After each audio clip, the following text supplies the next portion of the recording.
It's Friday night, and the sexy Brian and Pete duo are here again to talk about comic book media.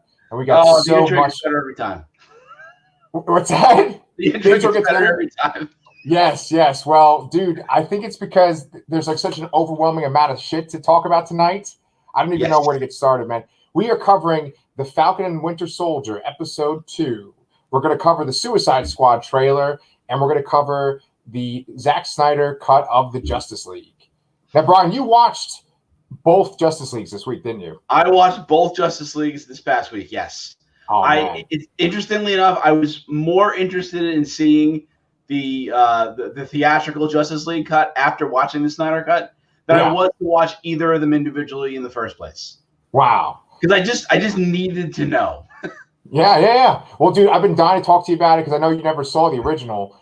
And I'm dying to talk to you about this Falcon and Winter Soldier episode because oh my god, so good. I don't even know where to begin. Like, we'll go in order. So right off the bat, we are seeing what John Walker's life is like as Captain America, right?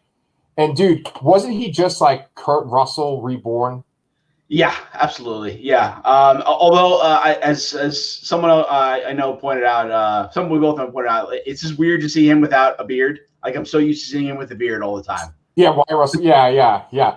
And the thing is, there's that image of him where it's the very end of the last episode, and his chin looks weird, right? But in this, he looked like way cooler. He didn't look as much of a dweeb. He looked kind of badass in this one. Absolutely, I totally agree with that. And I really liked how they gave us a view into his perspective. I wasn't quite expecting that, and it kind of made me reconsider how I think his story. Well, it made me briefly reconsider how I think his story is going to play out in these 6 episodes. Yeah, but I think ultimately I have an idea of where it's going to go. Yeah. In the comics, he becomes U.S. agent, and his whole story, he's kind of an unlikable character to begin with, and then he becomes a character that a lot of people are fans of, like, over time. Like, there's a lot of characters like that in comics where they're sort of made as a foil to begin with, but then they become some of people's favorite characters, And his story is pretty compelling. He actually has, like, an ongoing title out right now. I think probably to tie in with the show. He does? I had no idea. Yeah, I think it's got, like, a big name writer on it, too. I just don't know who it is. Interesting. I'll check it out. So anyway, we get a look into his life, and he's got his own sidekick too. He's got Battlestar, and I bet you $100 Battlestar is in the comics too. Yes, he is. Yeah. I did not know that before. Watching, but I did look it up afterwards. Yeah. So my other co-host that I messaged with and stuff, he was saying that this was a good episode too. He was not bored, and I think his main reason why he liked this one so much was because the chemistry between Bucky and Sam was so good. It's absolutely fantastic, and I think just I appreciate now more this week that they weren't together last week. I know I said last week that I wish they were together already, but I get it now. They needed to show the paths they were on before coming together, and although they kind of came together very abruptly in the very first few seconds of the show, and it's all based on seeing the premiere of the new Captain America. Yeah, it really worked well for me. Yeah. What I like about this episode so much is it's like the interactions, they're not exactly the way you would expect them to go. And like the motivation behind each character is kind of different from what I was anticipating. Like the bad guys with their story, totally different than what I was thinking. The way that Zemo comes into this episode, totally different than what I was expecting. And then this special cameo appearance they have at the end of the episode, totally unexpected too. Wait, the cameo at the end of the episode? Well, it wasn't like a cameo. It was like, oh, look, it's this character for guys like you and me. Yeah, okay. Yeah. So it's like cool because like you and I, we just sit here and we talk about this stuff and we kind of anticipate it. But then like, the execution is different from what I was expecting. It definitely is. It threw me off course a little bit from my general expectations, but I honestly do feel like I have a really good idea of where this is going now, and how they can finish it up in 4 more episodes. Okay, well, did you think that the Power Broker was going to be in this at all? I did not. I didn't even know who the Power Broker was before this, or I known very, very little. But obviously, to me, like that's the villain. The Power Broker is the villain. Yeah. And obviously the Flag Smashers were sort of a red herring in a way. Yeah, exactly. Which I think is really ironic in a way, or maybe it's a coincidence. I always get those screwed up. That the leader of the Flag Smashers is the same girl that played Empress Nest in Solo. Yeah. Who was also kind of misconstrued as a villain, and it's like, oh no, we're kind of like rebels in a way. Although it's a little not as clear here that they're good, but Yeah. Yeah, well, I actually like that dynamic a lot. They had like this whole like explanation for the way the world was because of the blip, right? And they mentioned it's the GRC. I'm trying to see what it stands. Ah, shit. Where did I I remember hearing the GRC. I didn't look it up either. Yeah, it's like global something, but essentially like there's like a whole organization that is trying to get the citizens of the world back on track, right? And the Flag Smashers are against them and they're opposing them because they think that the world was better, but during the blip time. Yeah. And they even have their own little mantra, which is like one world, one people, I think. Yes. That's right. So I'm all on board. Like that makes them a lot more compelling, Yeah, it seems to make this more into like a 3-person battle rather than just good versus evil sort of. Yeah. It's much more like shades of gray. Yeah. So and then the main girl, the one they were calling like Robin Hood, her name is Carly Montegro. And I don't know, I didn't recognize her from the comics or anything like that. So the actual character of Flag Smasher from the comics is, remember, it was an individual character, not a group. Right. It was Carl Monte. Yeah. So they did a gender swap, or maybe it's a daughter or something. So that's the comic link there. Yeah. So okay, so first of all, like Red Wing gets smashed, right, by one of the Flag Smashers, right? And it's just like the whole setup of like them infiltrating the base, and Winter Soldier's ready to go in. He's like, there's 2 guys, and then Falcon uses Red Wing to see there's actually like 8 people there. And I really like the way that the 2 of them interact, and their 2 personalities really show in this. Yeah, this is the Marvel version of the buddy cop. I mean, like they tend to do a different genre with almost every set of movies. Yeah. And this is their take on the buddy cop. I mean, I don't know when they're going to run out of genres to do. Yeah, right? There's not too many more. Yeah. Well, dude, just as a little tangent, one guy on YouTube, his name's Patrick Willems, he was saying that like there should be a movie where superheroes are hunted by like a character like the Predator. Like not necessarily the Predator, but like a superhero horror movie where they're taken out by like a being like the Predator. Wouldn't that be freaking awesome? I mean, just give us Days of Future Past X-Men. Like real Days of Future Past. Right. Okay. Yeah. Sentinel can be taking him out. That's true. That's a good point. Yeah. So let's see. As far as John Walker goes, I thought that maybe he was going to have some kind of secret super soldier serum or something like that. But it turns out he's just like a badass to begin with, right? He's got 3 medals of honor. He tested off the charts, and he said that he has guts, right? Yeah, I think that's a whole PR move. I mean, clearly that was an interview on what was it? Good Morning America. Good Morning America. Yeah. Which was a little corny. But yeah, totally. I obviously that's a PR move. I ultimately do think that he has been altered in some way, and I think that their excuse for knowing where the Flag Smashers were, that they hacked into Red Wing, I think that was bullshit. I think they are somehow related to the Power Broker. They got some kind of power from them. Oh shit! Flag Smashers stole whatever experimental super soldier serum. God, I can't say that. Super soldier serum. That's hard to say, man. They clearly stole something and they want it back, or they want revenge for it. I think that the Power Broker has also given them some abilities. Maybe it's not as apparent. Maybe they're hiding in some way. But the way I'm seeing it is that, point A is Falcon is not Captain America, and the end of the show, Falcon has to be Captain America. So there has to be some kind of twist, or like I don't think they're going to kill John Walker or anything like that. So I think he has to be either disgraced or hurt or something. Something has to be. Something is up there. There has to be, because we know that at the end of the show, Falcon has to have the Captain America suit, which I've seen from a toy. Oh, dude, I was gonna say spoilers, and then I was gonna say that, but you just spoiled it right for everybody. Well, we were talking spoilers the whole way anyway. Spoilers, everybody. So now you know the end of the show. Falcon becomes Captain America. But yeah, I saw that freaking toy too. Someone just tweeted that out, and I'm like, okay, it looks fantastic. It's like it doesn't even look. I mean, I love all the MCU costumes, but they're all sort of alterations. But it doesn't look like that at all. It looks like it's straight from the comic page. Oh yeah. I think it looks better than it looks in the comic. Yeah. Like his wings look cooler, you know? Yeah, definitely. Yeah. So, well, let's do a bet. Let's do a bet, right? Let's do a bet on how John Walker stops being Captain America. I say for me, and you can pick the same thing if you want, but I think that what's going to happen is he's going to choose to step down. He's going to say, like, I'm not taking the shield, and he, like, publicly steps down. That's what I say. I think it's going to be taken away from him because he was up to some shenanigans.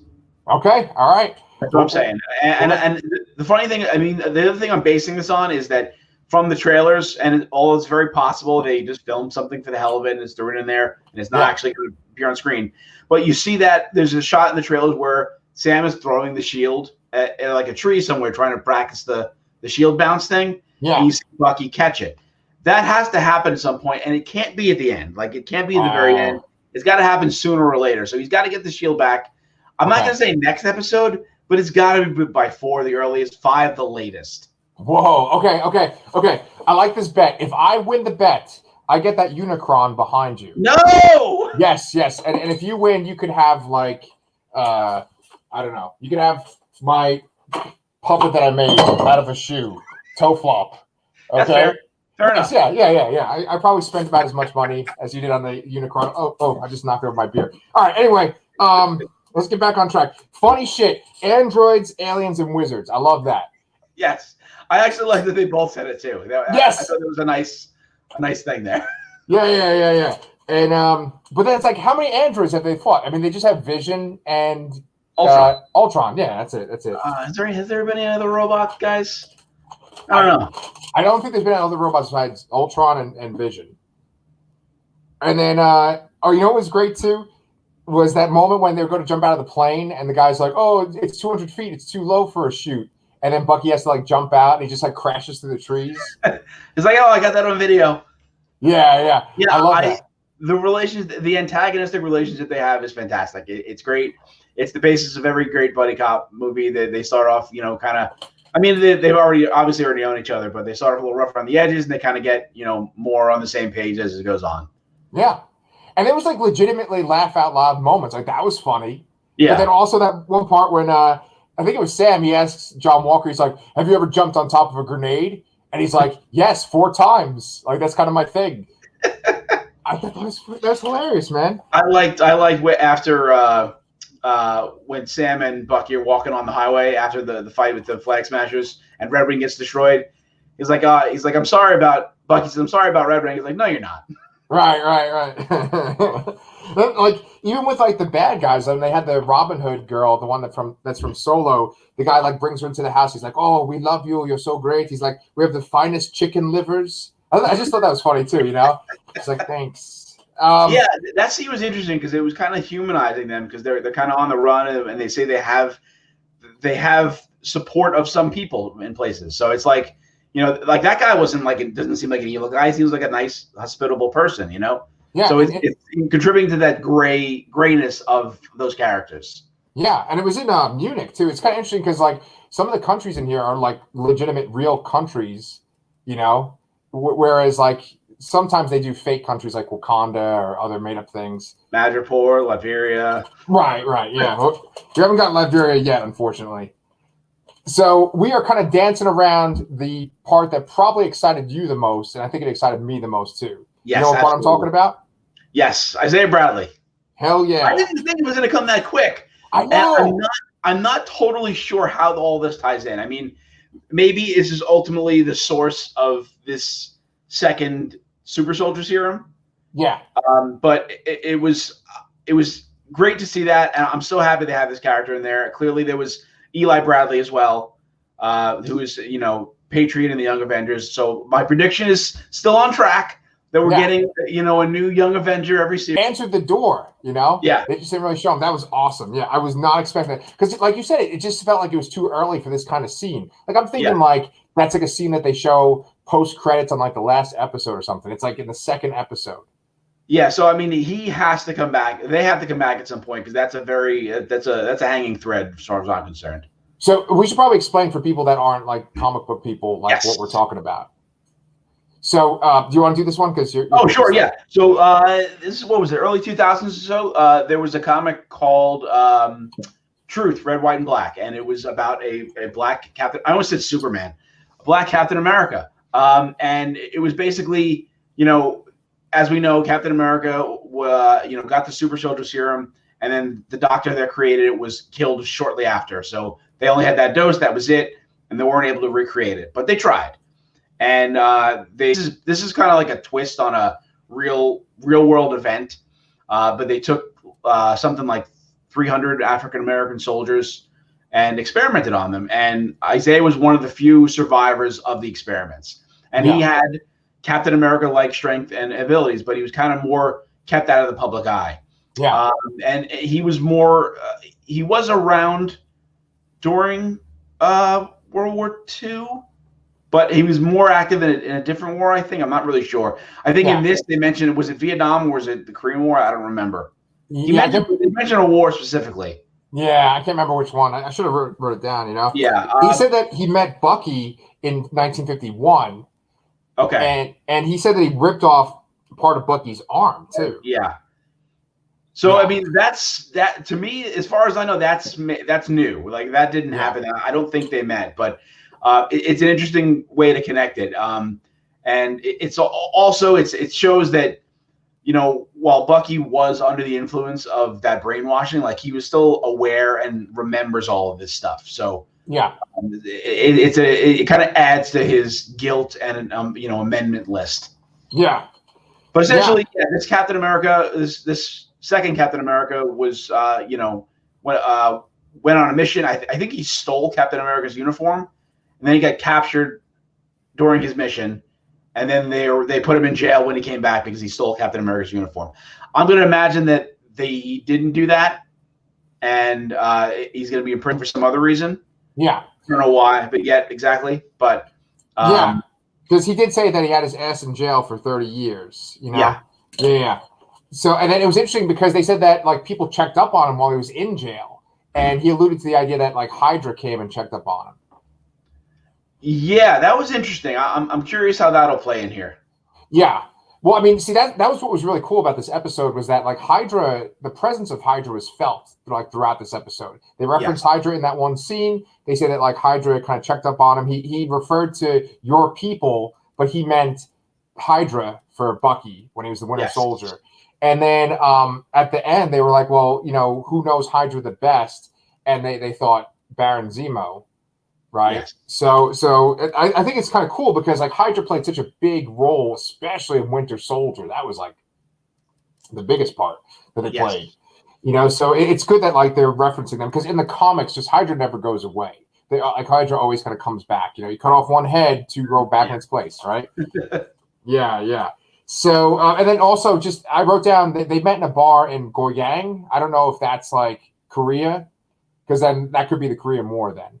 Yes, it could be. Or, I mean, I remember hearing that they're going to name drop Madripoor somewhere. Oh, okay. In the show. I don't know if that's supposed to be like a town or city there. I'm not really sure because Madripoor is a country. Right. So, I mean, it could be there, but that particular location didn't ring a bell to me. Okay. Well, that scene, before we move on, that scene... I liked it because it wasn't just like a throwaway scene. It wasn't just like, oh, let's throw in this character from this other Captain America story, or let's build up Young Avengers. There's also commentary in that scene. There's a great scene where Falcon walks up and the kids are there, and they're like, oh, it's Black Falcon, right? And then he's like, why, because I'm black? You call me Black Falcon? He's like, what are you, black kid? Like, I thought that was great. And then besides that, there's this great scene where Bucky and Sam are having this argument, in the street, and the cops pull up and they go to like arrest Sam, and they treat Bucky like he is this innocent guy. Is this man bothering you? Right. Yeah. And it's so ironic because Bucky's got this cyborg arm, and he worked for Hydra, and yet they go after the black guy. The irony is clearly at play there, and it's interesting because that's like the second instance in this show so far. Previously we had the bank scene in the last episode, which we really didn't talk about much last week. Basically, it's showing the plight of African Americans, and at times I feel it's a little like heavy-handed, but I think ultimately what they're building towards is that this is going to be the basis for him wanting to take on the mantle of Captain America. He wants to prove that he's good enough, and that the people, and that African Americans have someone to look up to. Yes. And I think that's going to play strongly to pull together with further episodes.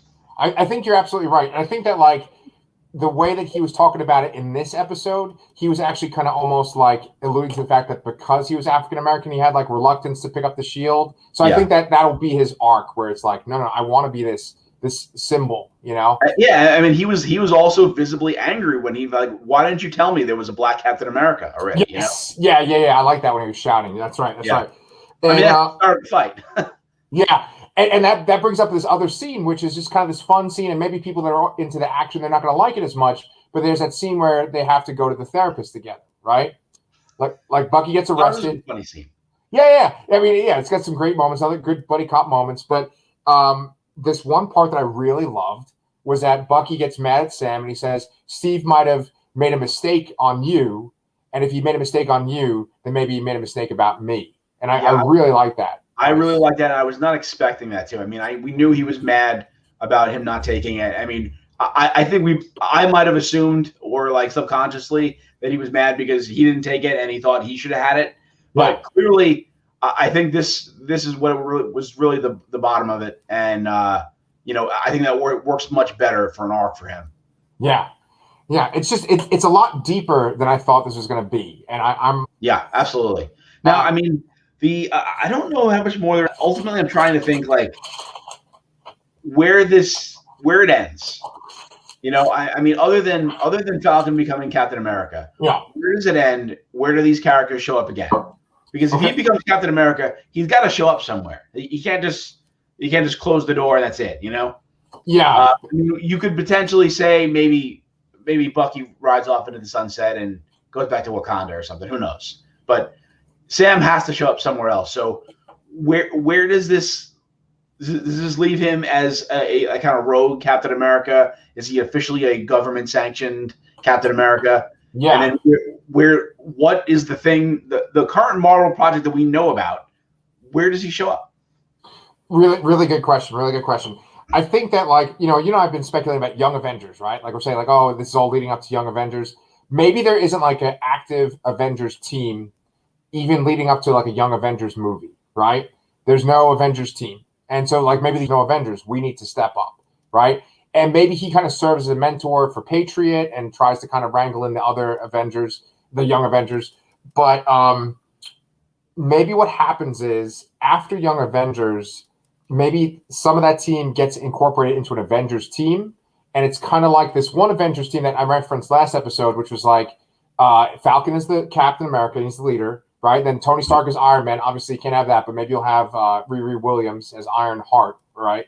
Or Rhodey as War Machine, right? And then it had, I think Thor was on it, Vision was on it, and maybe Doctor Strange. But it also had. This was Jane Foster Thor, correct? Oh yeah, and they have her too. She's going to be in the movie too. So like, you could totally do that team, and maybe they're going towards that team. It's interesting though, is because this show is happening now in 2021, and there is not an officially announced Avengers movie on schedule. Yeah, and they've announced up to 2023 or even 2024 at this point, I think. And also it's getting pushed back again because because they shifted all the movies back a little bit again. Yeah. But I mean, it's just really. I'm really curious to see what happens, but I really like where you're going with that and the idea there. But I think at the same time, Sam needs more of a leading role in something. I feel like that would be more as a supporting character. If it's a Young Avengers movie, it's going to be about the Young Avengers, and they would be supporting characters to that. I think he deserves something where he's a little more in the front line. Okay, so what about this? You know how there's going to be a fourth Thor movie, right? We kind of think of these things as trilogies, right? But then all of a sudden there's Thor, Love and Thunder, right? Well, maybe there's going to be a fourth Captain America movie, and maybe Sam is going to be Captain America in it, and maybe Bucky will be in it as the Winter Soldier, and maybe it'll be like another big Marvel event. I don't know which one it would be, but like Sam would be the main guy, you know? Yeah, but again, nothing that there's announced. So, I mean, that could be a real far way off, which is, I mean, that's going to be a 3 to 4 year wait, which seems really weird. Yeah. But, I mean, so far, I like the chemistry with these characters so much that I hope we see more of it in some form. Like, I know they've said there won't be a season 2 of this. Yeah. I get that. But I hope that this buddy dynamic happens again at some point. Yeah. Is there any Marvel project that's like it's a placeholder? It doesn't have like a title or anything, or is it all like announced? I'm pretty sure it's all announced. Like I don't think they even have any placeholders at all. And if they did, it's like, you know, everyone thinks it's like X-Men or something like that. Oh, okay, yeah. But maybe that's the thing. Maybe like Avengers is kind of diminished, and like now they're gonna move forward and try to get like Fantastic Four to kind of rise up. Maybe X-Men. True, very true. Yeah.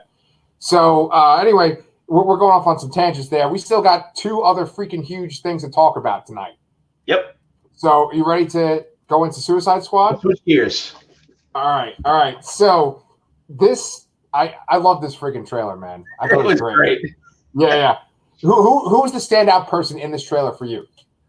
Oh man, that's such a tough question. I'm actually going to say Peacemaker because that line about the dicks. Yes.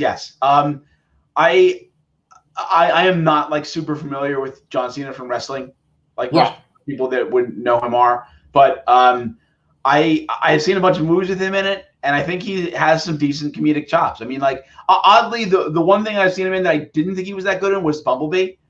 Yeah. I thought he was a little like I don't know, overacting or hammy or something. Sure. Like, what was that movie? He was in some comedy. He's in a whole bunch. He's in like that Blockers movie. Yeah, Blockers. Yeah. Right. He was really good in that. Oh, I didn't see that one, but I saw him in like that movie. It was like Stepfather or not Stepfather. Like there's that movie with like Will Ferrell and Mark Wahlberg. You know. That I know what you're talking about. I can't remember the name. Yeah, he's in that and he's funny. And then like I don't know. I've seen him in some other shit where I was like, oh, he's good. Yeah, no, he's got some good comedic chops, and I appreciate that. And I mean, there was a ton of funny lines in this movie, and it looks like, you know, it's humor in the DCEU done right. You know? Yeah, hell yeah. Everything landed well, I think, in the trailer. I mean, we can kind of see, you know, that there are 2 teams that play here. I mean, one is probably going to be an opening scene, and they're all going to die. Right. And then the second team is going to be, you know, the more permanent one. Okay, so that opening team, then you're saying like the team's got like Captain Boomerang. It's got Pete Davidson's character. What's Pete Davidson's character's name? I don't remember. I know we talked about it when we watched all those trailers that day. It's like super like dramatic, right? It's like Black Piston or something, right? It's like Black something. Yeah, I think you're. I'm gonna look it up. Like Black Knife, or he's got some like ridiculous like '90s kind of name. Yeah, but like they show Captain Boomerang, and they show him for like a second, and it's like you guys are so gonna just die. Like, yeah, and I think I remember calling that out that somebody from that original team where the original movie had to die early on, and I think that's the only reason he was brought back was to die. Okay, wow, yeah. Well, I'm gonna find that clip in our you know, when we did that, talked about that, you know, over the summer. Yeah, with the DC Expo or the convention thing. Yeah. Yes. So, all right. what do you call it? Pete Davidson is Blackguard. Sorry. Blackguard. Okay, all right. I like Black Piston better. What? Am I do freezing too. or something? No, it was like a pause for a second. So. Okay. So anyway, yeah, it looks like, you know, what's his face? Michael Rooker, right? It looks like he's going to get taken out right away. And like Peter Capaldi, it kind of looks like he's coming in like later into the movie. Like maybe they find him somewhere and like recruit him on the spot, and then he probably dies. Because like at the very end, it looks like Ratcatcher 2, right? Because I'm assuming like maybe her dad's Ratcatcher or something. Yeah. Ratcatcher 2 and Bloodsport, which is Idris Elba, and then Harley Quinn. Like it looks like they make it through the whole thing. Yeah, and Polka Dot Man. Polka Dot Man. Yeah. And then I had something to say. And then King Shark. Yeah. King Shark was Stallone. He was Sylvester Stallone is King Shark? Yes. Is that crazy? Oh my God. I knew he was in the movie. I didn't know he was playing him. Yeah, so they kind of like they told us who was playing him. Like, you know, he's just doing the voice, right? Essentially. He's not actually doing the motion capture, it's just the voice. Yeah. But that was a surprise. And I didn't even realize it. Like, I saw James Gunn tweet it. Like, oh yeah, that is Sylvester Stallone. I'm like, that is awesome. That is awesome. I love that freaking scene where the guy's like guarding the base and he just sneaks up behind him and says num num and eats him. Oh my God. Like, that's worth going to see the movie just for that. Yes, absolutely. I kind of like, I don't ever recall in the comics King Shark being a humorous character, but I feel like they're slightly taking a little bit of a page from the Harley Quinn show, where he is very much a humorous character and he's voiced by Ron Funches, who's a comedian. Okay. And yeah, it seems like they'll blend a little of those together, which I'm totally fine with. Nice, yeah. I like King Shark is like one of the more current Suicide Squad members, right? Because like when the first movie came out, they made like that team that's in that first movie, and then I think that they were kind of gearing towards this movie, and now he's become a major member. Harley has been around since basically the New 52 started up again. And what do you think of Harley in this trailer? I think that she was great. I mean, the scene where she just walks outside, they were trying to rescue her, and she's just like, "Oh yeah, hey guys, I'm here." Yeah. And she's like the scene with Peter Capaldi. You know, she starts running off with those weird threats. It works. It works, and I'm excited to see James Gunn's vision of these characters, and because I mean, clearly we like his stuff. Yeah. Do you think that like with Michael Rooker, because it looks like they show his like sort of initiation into the Suicide Squad, right? And he's real serious, and it looks like maybe we're gonna see it from his perspective of like joining the Suicide Squad. Do you think that like it's gonna build him all up and then he's just gonna like die? Like it's gonna be this sort of like ironic thing? Yep. Yeah, because Michael Rooker is a frequent James Gunn collaborator, and I think I think the Guardians movies, he was more of a supporting character. He got a little more of a main role in the second movie, but he was meant to be a minor role, and then that kind of grew. So I think for the most part, he's just there for an appearance, and he's going to be dead within 20 minutes. Yeah. Oh man. So there's a big reveal at the end of the trailer too, right? Wait. I'm forgetting now. I'm getting everything mixed up now. What was the reveal at the end of the trailer? Starro just showed up. Oh, yes, Starro. Yes. And so a friend of mine made a comment about it's funny that they made a kaiju joke in the movie with the guy who says we're canceling the apocalypse. Oh, yeah. Oh, man, your friend's clever, yeah. Like, Starro isn't usually used in that kind of capacity. He isn't like this big monster that like knocks over buildings.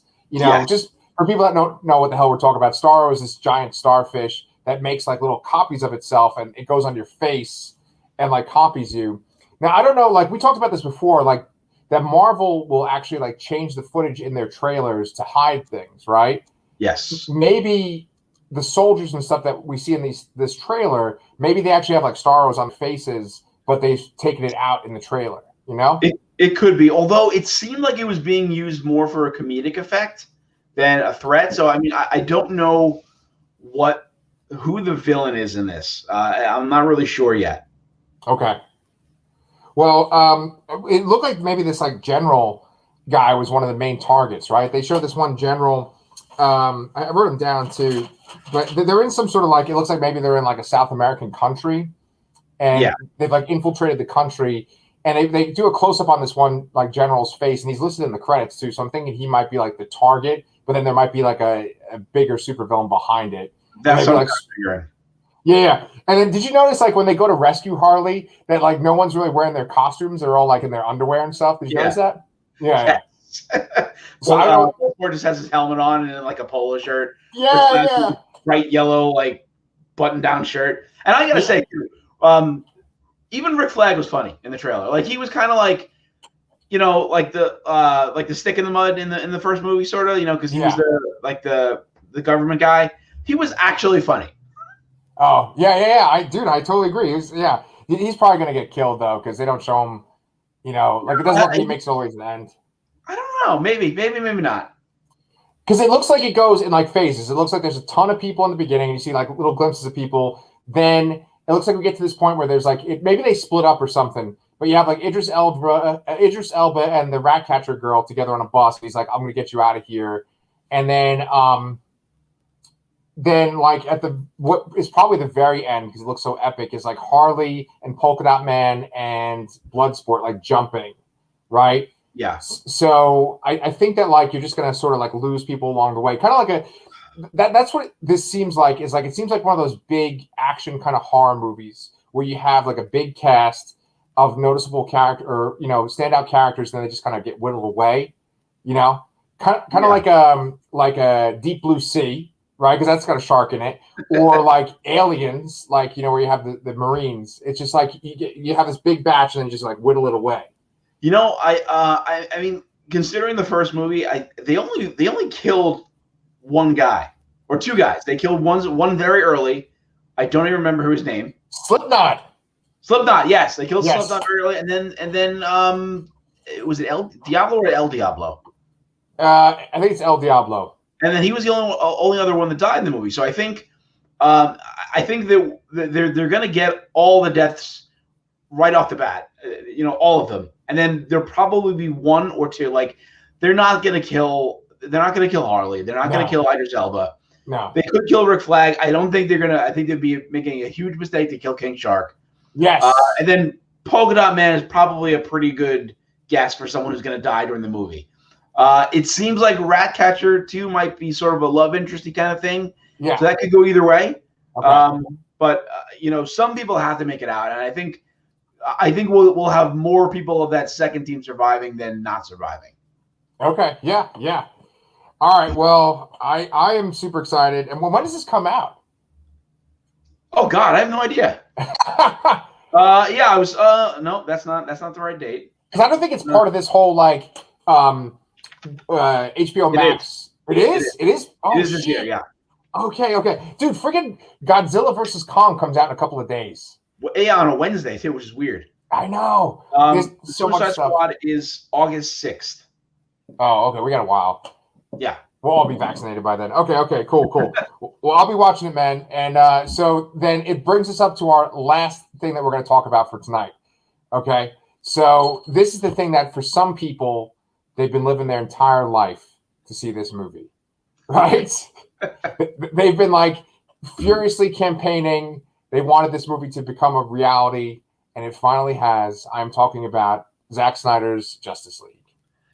I mean, you have to give them credit for their persistence. This started off as a joke. It started off as like a rumor and a joke, and it, years later, it actually happened. Yeah. I don't think it'll ever happen ever again. No. But like it is like amazing that it actually happened. Yes.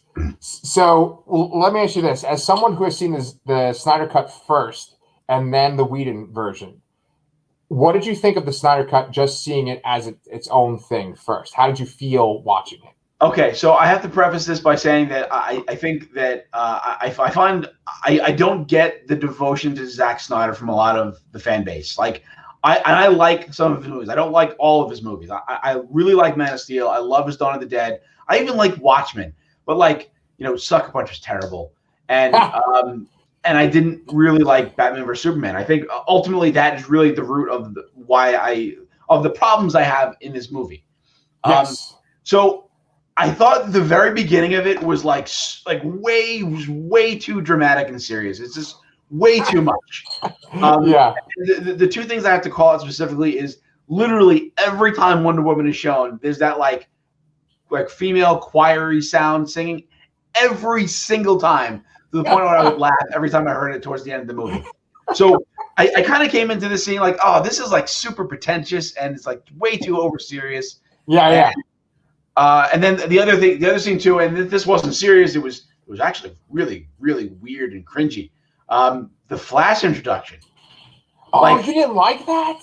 No. First of all, I thought his little scene there as Barry Allen was super annoying and off-putting. I think that's only for that scene. I actually really liked him in the rest of the movie, but that scene I found him very annoying. Wow. And the hot dogs. Why? It's like, why? Who the hell thought that was a good idea? Oh, okay. So like everything you just said, we're like, oh, this is me. We have the same brain, right? But I love that scene. Really? Interesting. Yes. I thought there was a little stalkery too. It's like, he was doing a superpower thing and he's just like staring at Iris like this, Yeah. And then he moves a hot dog. I don't know. No, yeah, okay. I'll give you that. The hot dogs, it's a little ridiculous. It's definitely some phallic stuff. In Suicide Squad, we're talking about like an island full of dicks. There's the hot dogs, just dicks just flying in slow motion at everybody, right? Yeah. See, when you throw it out there and it's a joke, it's funny. But it's like when this movie is trying to be as serious as it is, it totally takes you out of the moment of it.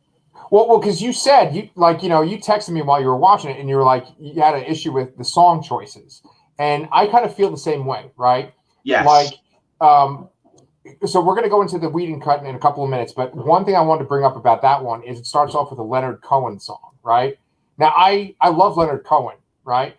But I do not associate him with superheroes. I think that's like my wife just walked in and said that's a sin. I just she does not throw 2 cents in her videos that she's not in. Sorry. But, no, it's okay. You didn't make the movie, so you don't have to apologize. It's okay. But anyway, like every song in this Snyder cut of the movie, I don't think there's one song that I recognize, and it's just like very pretentious. Yeah.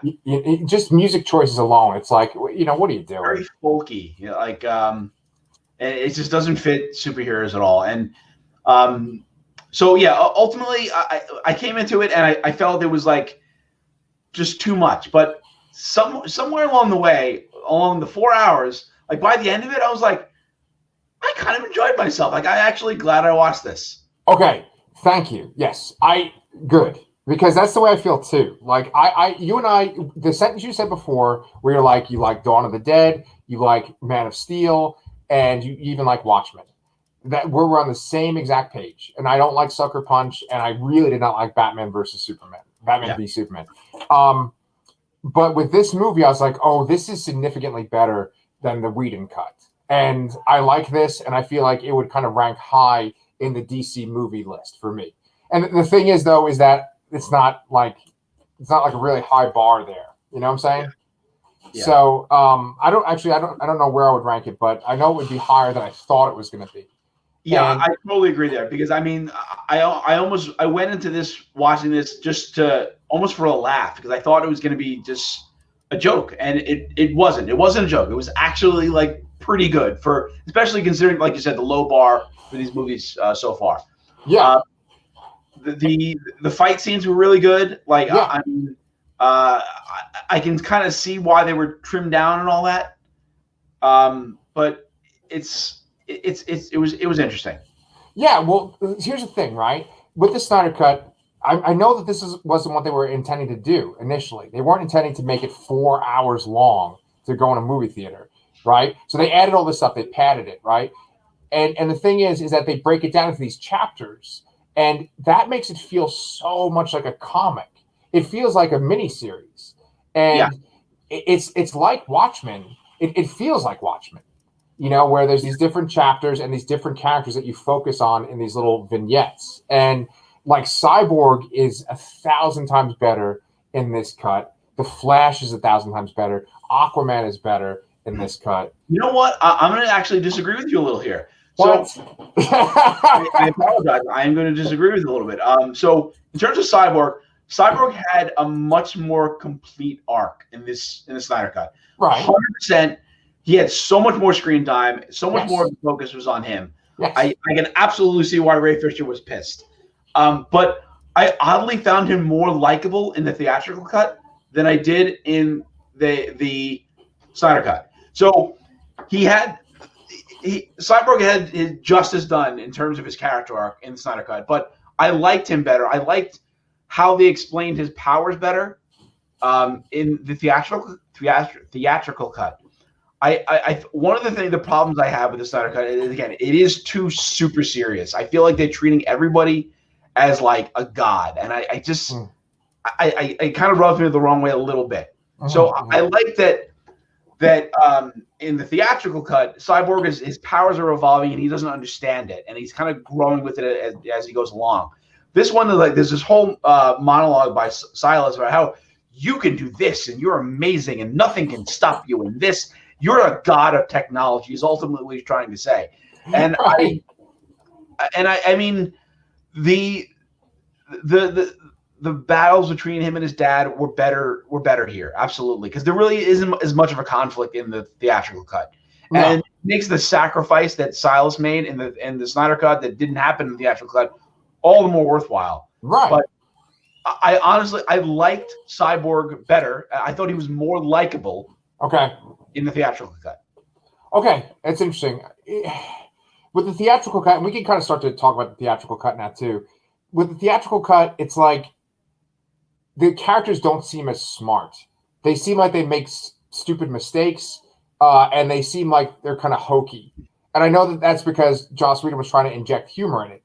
Like, I keep trying to think of, like, what was his direct goal? Like, what was he trying to do with his version of what Zack Snyder had filmed? And, like, clearly they wanted to make it look brighter. I mean, it's all a reaction to how successful Marvel was at that moment and how poorly Batman versus Superman was received, right? Yeah. So it's like, let's make it brighter. It has to have jokes. It has to be shorter, right? And so they cut all this stuff out, and the stuff makes it better, like the extra stuff. But I feel like with Cyborg, I see what you're saying. It's like he's not this omnipotent, awesome character. It's more like he's a guy who's trying to figure out what the hell's going on with me, right?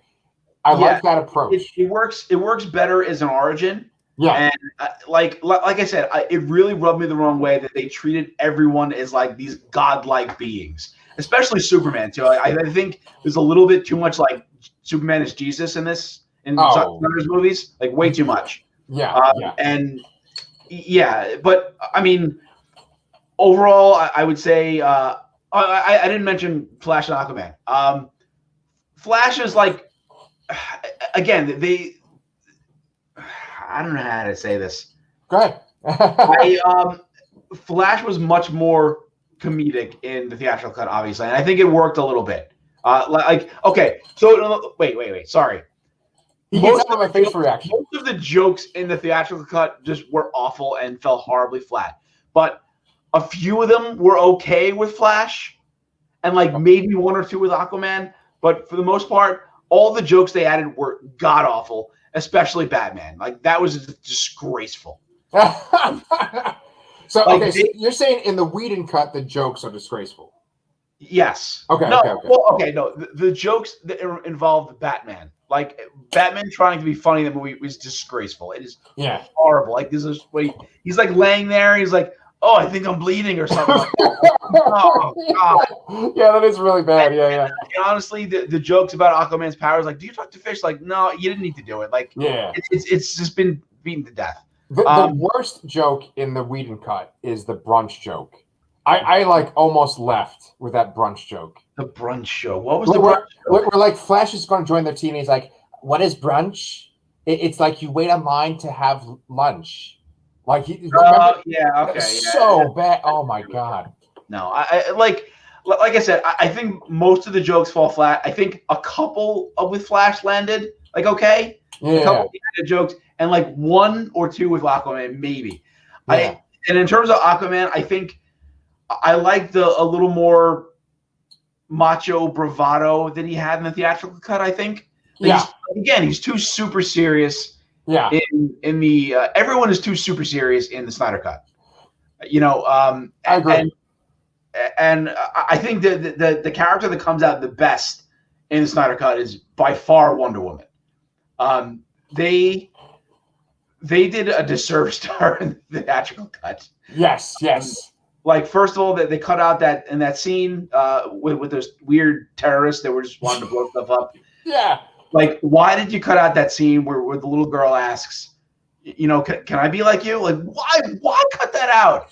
I mean, I get cutting a little bit of the action in that scene up just to shorten it a little bit. Yeah. But like, I don't know.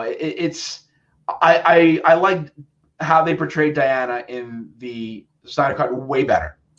1,000%. Like when she has to go into the little crypt area to learn about Darkseid and stuff, I think that was great. It just expands on her role. Everything with like the Amazons and Themyscira, even though the scene is very similar, it's drawn out. It's better. It's a whole act practically in the Snyder Cut. You know, it's a whole chapter, that history scene, you know? Right. And that history scene is better too. We see Ares in that history scene. And of course, Darkseid shows up too, which, you know, just improves that whole sequence. And I have a whole thing to say about Darkseid too. But what I will say about the Snyder Cut versus the theatrical cut is that, like, it was clear that they were trying to focus on Batman and Wonder Woman in the Whedon cut, right? And in this cut, it's much more like every single character has their own section and it's an ensemble, and that makes it a lot stronger. And like, I was surprised at how much of the Snyder cut is in the Whedon cut, right? Like, I thought there were going to be scenes where I'm like, oh, there's no way that this had to have been added on. But then it's not, you know, it's like, yeah, I mean, go ahead. Well, they dig up Superman. I was like, come on, this must be an added thing where they have to like dig up Superman to bring him back to life. There must be something better in the Snyder cut, you know? And then it's just like, no, they did that. And then like in the sequence where they're fighting Superman, one of my favorite things in both cuts is when Superman's got everyone, he's holding them off, and Flash goes to like run behind him, and I love that when he looks at him, and that's one of my favorite things ever. My kids will watch that clip and just burst out laughing when they see that. You know, you bring up an interesting point here too. Is that I have a list of pros and cons for both versions here, and I said I could actually show the theatrical cut to my 5-year-old son. Really? I would not show the Snyder cut to him at all. I think it was a lot more violent and a lot grimmer. And I don't think it would tonally make sense. Not that you should be showing a 5-year-old a PG-13 movie anyway, but we've already established I'm a terrible parent. So, well, let me ask you this though, because like one scene that kind of baffles me that they added in the theatrical cut is that scene with the parademon in the beginning of the movie. Because it's like they have this parademon just to kind of explain that Batman is building a team because he's kind of aware of this like alien invasion. That scene is so awkward in the Whedon cut. Yeah, it definitely is. And I mean, also, I mean, the parademons were much more menacing in the Snyder cut. Like, like they were kind of scary, and they're a little more jokey in, you know, the theatrical. Yeah, and well, speaking of those parademons, like the whole thing with the Russian family in the Whedon cut. Yeah, that was weird, and I think it was just, I mean, like, Flash had so much more to do in the Snyder Cut, and I think because they wanted to cut that out in some way, they needed to have him do something and get it out of the scene, and that's why that's there. It's just so Flash can save them later on. Other than that, it's completely unnecessary, and there's no reason to do it. I mean, there's a lot of weird things in these movies. Right. Well, but I want you to do your pros and cons thing. I'm going to make one last point. And you're going to do your pros and cons thing, and then I want to talk about the end of the movie too, because that's real important too. Well, I mean, I've pretty much gone through most of them already. You know, in the course of this conversation. The other thing I'll say too that I really liked about the Snyder Cut was Lois and the scene with John Jones, or you know, Martha Kent, you know, however you want to look at it. That was incredibly jarring to watch the theatrical cut afterwards, because it's like it's like it's almost depressing. You know, it was supposed to be more lighthearted. It was depressing because it's like Lois is just like a shadow of her former self in a not good way. Like she's a shadow of her former self for, you know, the right reason in the Snyder Cut, grief. And they really played that up a lot. Like she was, you know, sad the entire movie, but it was just like weird and forced, and the theatrical cut, and it was like a really bad scene. Yeah. Yeah, well, like all the stuff with her and Superman and Martha Kent is bad in the theatrical cut. Even with the beginning scene where like Superman's on the phone, like they have little footage of Superman on the phone. When they bring him back in this, it's so much better. And when he like literally returns in the final battle in the Snyder cut, that's way better. Like when Steppenwolf goes to bring the axe down and Superman just gets it on his shoulder. I love that. That was great. Yeah. Now that brings me to another thing I wanted to ask you about is, how do you feel about Steppenwolf and Darkseid and the switches they made there? So the first thing I have to say is that obviously the CG for Steppenwolf in the Snyder cut is way better. Like it just looks better. But I don't like the design. I mean, I don't like the theatrical design either, but the theatrical design is more comic accurate because he looks more like that. And the Snyder cut, he just kind of looks like a generic monster in this very plain looking arm. Like I wish it was a little more distinct in some way. Yeah. But the actual animation of it just looked vastly superior. Yeah. I don't like his design either. In the Snyder cut, he kind of looks like a potato that's like wearing a shredder, like the shredder for like food, right? And his face is just like a little too like his eyes are kind of too big. But I actually don't like the Whedon version either because it kind of looks like Liam Neeson, like just like a giant Liam Neeson walking around, right? But in general, I liked all the Apocalypse stuff, and I really like that last shot of Darkseid on Apocalypse. Yeah. So go ahead. Yeah, I really liked all the stuff with Darkseid. I liked that we saw Desaad a few times. And I like we saw Granny Goodness. That was all great. Yeah. I'm a little torn as if in the history battle, if it should have been, what is Darkseid's name before he's Darkseid? I can't remember. It's like you. It's like Usad or I don't know what the fuck his name is. Yeah, it's something with the U. I'm torn as if I liked that it was Darkseid in the past or not.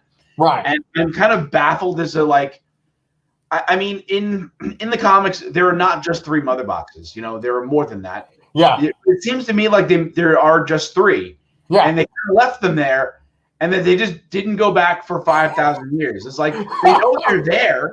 Yeah. Why didn't they go back and try again? So I almost feel like it was weird to see Darkseid get defeated, even though he wasn't Darkseid yet. He was pre-Darkseid. Right. I almost feel like maybe it would have been better to have that be Steppenwolf again and him coming back. But still, like I said, the time gap is so odd to me that they're making it seem like these are the only 3 there are. And they need them, and they just left them there. Yeah. Okay, I'm glad you brought that up because that was one question I wanted to like pose this question on Twitter. I was like, I don't get it. So they use these mother boxes to go to other worlds and conquer them, and they've conquered thousands of worlds. Then all of a sudden they lose all 3 of them, and Darkseid says it's not that big a deal. Let's use the old ways. Prepare the Armada. He says right at the very end of the movie. Yep. And it's like, if you only use these 3 things to go conquer worlds, and that's your main thing is to go conquer worlds, like why are you leaving them on Earth? Like you said, and like how long does it take an Armada to get from Apocalypse to Earth? I don't know. Yeah, it was very weird. Yeah. Yeah. So here's the deal. This kind of sucks because I actually have to go do another show that I have it in like 2 minutes, literally. But I actually really wanted to talk about this more. Maybe like when we do Falcon and Winter Soldier, if people are cool with it, we could just keep talking about this a little more next time. Is that cool? Yeah, I'm down. Yeah, because there's again by then. Oh yeah, all 4 hours. Jesus. No. But dude, we really need to talk about the end of this friggin' movie. Yes. Oh yeah. Yes. Oh my god. Yeah. So I gotta go jump on this other show. But Brian, as always, dude, thank you so much for doing this with me. Anytime.